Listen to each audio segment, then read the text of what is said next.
Federal grand jury subpoena? The library tried to hide what was in that subpoena. But tonight, I-Team reporter Doug Wolf reveals what's in it.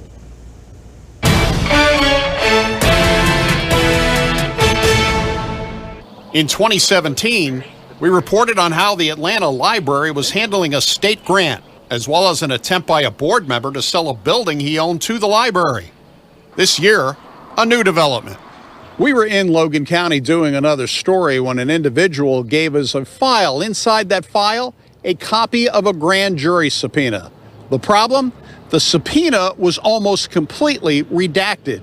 The Edgar County Watchdogs obtained a copy of the subpoena and submitted a Freedom of Information Act request, or FOIA, with the library for an unredacted copy. The library denied it. With that, the Watchdogs got a lawyer to pry loose a copy the library was legally required to release. We filed a lawsuit in Logan County Court. It wasn't long after the April 2nd election when the library finally complied. No sooner than we sued them and the election passed, than they coughed up the subpoena. Conveniently after the election, the library provided a copy of the federal grand jury subpoena to us. Here's the subpoena. It is a federal grand jury subpoena seeking documents from the Center for Advanced Learning doing business as the Palms Grill in downtown Atlanta. It seeks sales records, special event catering contracts, and agreements. Lease and/or management agreements between the library and former board member Bill Thomas, the Center for Advanced Learning, Palms Grill, and the Telelogic Learning Company. All of those appear to be connected to Thomas.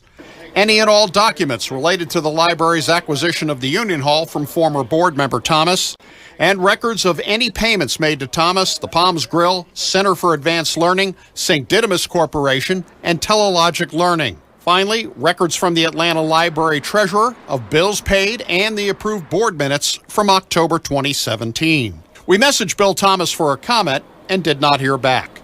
A lot of records, while the Atlanta Library contended nothing was wrong. There's nothing to see here, and apparently there was. The Watchdogs are not finished. They are seeking payment for attorney fees for having to sue to get the information they were legally entitled to have. Oh, we're going to get our money back. It would save the library money and the taxpayers' money if they would just, number one, provide the document in the first place, and number two, pay any settlement that we offer them for our attorney fees. Hopefully they just take care of doing it without having to go spend more money to defend their, illegal action in court. A potentially big investigation for a small community, but maybe not a big surprise. No, didn't surprise us. Yeah, there's been quite a bit of scuttle behind the scenes of what's going on and who's looking into it. Another chapter in the story of the Atlanta Library.